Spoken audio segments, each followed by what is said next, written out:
প্রিয় ভাই ও বোন, আপনার কি জীবনে কখনো এমন অনুভূতি হয়েছে যে কোনো ঘটনা বা অনুভব আপনাকে জানিয়ে দিচ্ছে যে আল্লাহ আপনাকে ভালোবাসেন? যখন আল্লাহ কাউকে বিশেষ রহমত ও সুসংবাদ দিতে চান, তখন তার জীবনে কিছু বিশেষ লক্ষণ প্রকাশ পায়। এই লক্ষণগুলো আমাদের ঈমানকে শক্তিশালী করে এবং আল্লাহর প্রতি আমাদের সংযোগ বাড়ায়। আসুন এই 5টি গুরুত্বপূর্ণ লক্ষণ সম্পর্কে বিস্তারিত আলোচনা করি। প্রথম লক্ষণ, ইবাদতে মনোযোগ ও শান্তি অনুভব করা।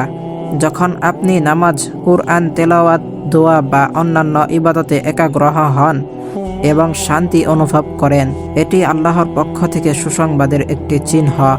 ইবাদতের প্রতি এই আকর্ষণ ও প্রশান্তি আল্লাহর ভালোবাসার নিদর্শন। অনেক মানুষ ইবাদত করতে গেলে অস্থিরতা অনুভব করেন, তবে যদি আপনি ইবাদতের সময় মানসিক শান্তি এবং একাগ্রতা অনুভব করেন, এটি আল্লাহর কাছ থেকে এক দোয়া। তিনি আপনার হৃদয়ে ঈমানের আলো প্রজ্বলিত করেছেন। আল্লাহ বলেন, নিশ্চয় যারা ঈমান আনে এবং তাদের হৃদয় আল্লাহর স্মরণে প্রশান্ত হয়, তাদের জন্যই রয়েছে প্রকৃত শান্তিগোজ।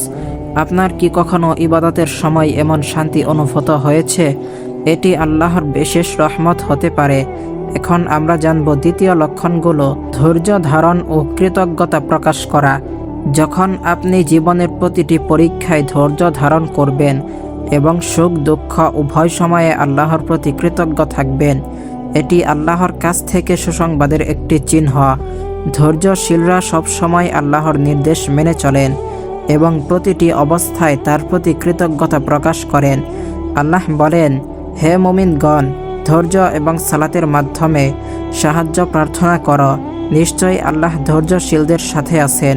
কৃতজ্ঞতা সম্পর্কে আল্লাহ আরও বলেন, তোমরা যদি কৃতজ্ঞ হও, আমি তোমাদের আরও বেশি অনুগ্রহ বাড়িয়ে দিব। আপনি কি প্রতিটি পরিস্থিতিতে আল্লাহর প্রতি কৃতজ্ঞ হতে পারেন? এটি আল্লাহর একটি বিশেষ বরকতময় লক্ষণ। দিন আল্লাহর প্রতি গভীর ভালোবাসা ও গুনাহ থেকে ফিরে আসা, তাই না?